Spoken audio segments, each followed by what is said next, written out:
আমাদের বাকি অনুযায়ী আপনাকে খাবার কন্ট্রোল করতে হবে। 65 না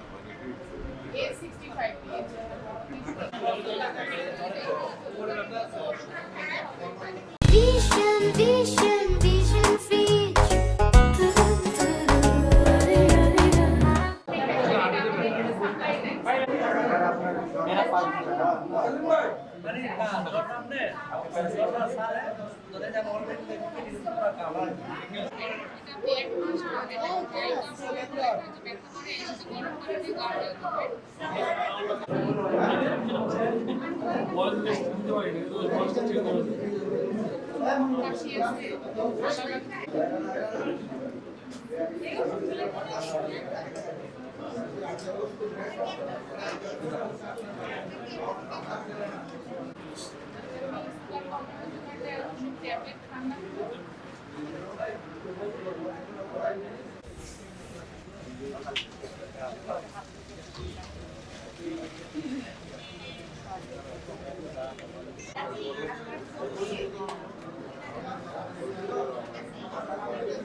সরকারি হাসপাতালে রক্ত পরীক্ষা করা ঠিক আছে।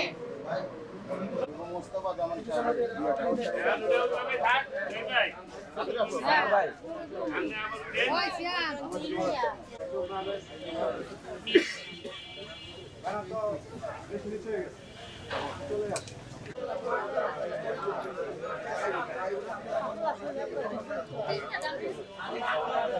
দীর্ঘ 17 বছর ধরে ফিল করতেছি, দেখতেছি এই দেশের সাধারণ মানুষ যারা খেটে খাওয়া মানুষ, এরা চিকিৎসা বঞ্চিত ছিল। তাদের আর্থিক সংকট থাকা সত্ত্বেও এই বিগত সরকারের সময় তারা সরকারের পক্ষ থেকে বা কোনো ভালো প্রতিষ্ঠান থেকে কোনো সাহায্য সহযোগিতা পায়নি।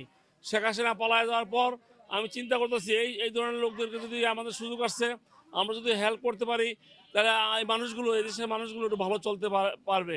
তারই এই চিন্তার অংশ হিসাবে এবং আমার পার্টির চেয়ারম্যান, ভারপ্রাপ্ত চেয়ারম্যান জনাব তারেক রহমান বলেছিল আমাদেরকে যে মানুষের পাশে থেকে মানুষের সেবা করতে, দেশের মানুষের পাশে সেবা করতে পারলে তাহলে মানুষ আমাদেরকে স্মরণ করবে, আমাদেরকে সাপোর্ট দিবে। এই জন্য আমরা চাচ্ছি আমরা প্রান্তিক পর্যায়ে যারা সাধারণ মানুষ, খেটে খাওয়া মানুষ, সরকারের পক্ষ থেকে বা কোনো বিভিন্ন প্রতিষ্ঠান থেকে সাহায্য সহযোগিতা পাচ্ছে না, কিন্তু তারা চিকিৎসার বিশাল ব্যয় বহন করতে পারতেছে না। তারই অংশ হিসেবে আমরা চেষ্টা করতেছি এই ধরনের একটা উদ্যোগ নেওয়ার জন্য। আজ থেকে যে উদ্যোগটা নিয়েছি, ইনশাআল্লাহ আমরা এটা অনেক দিন যাতে এটা টিকে থাকে, আমরা চেষ্টা করবো এটা বহাল রাখার জন্য। এটা আসলে কোন দিন আপনারা আসলে করতে চান এবং কতদিন ধরে আপনারা করতে চান? আমি তো এটা বললাম, এটা অনেক দিন পর্যন্ত এটা থাকবে ইনশাআল্লাহ, কিন্তু আজ থেকে আমরা শুরু করছি।